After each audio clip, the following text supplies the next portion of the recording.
అగ్ని చెల్లువలే ఉండక దేవుని యందు భయభక్తి ప్రజలు నడుస్తూ మనం ముందుకు సాగిపోతాం.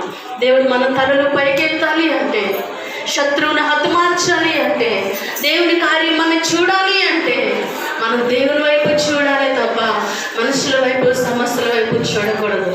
నువ్వు నీ దేవుడి వైపు చూస్తూ ఆయనను గురిగా పెట్టుకుని ఆయన మీద లక్ష్యం ఉంచి ముందుకు సాగిపోతూ ఉంటే, బాలుడైన దావీదు ద్వారా గొల్యాతును హతమార్చిన దేవుడు, ఎన్నిక లేని గిద్యోను ద్వారా మిద్దెనీళ్ళు చల్లిన హతమార్చిన దేవుడు నీ శత్రువులను ఆయన హతమార్చగలడు, శత్రు క్రియలను ఆయన నిర్మూలన చేయగలడు.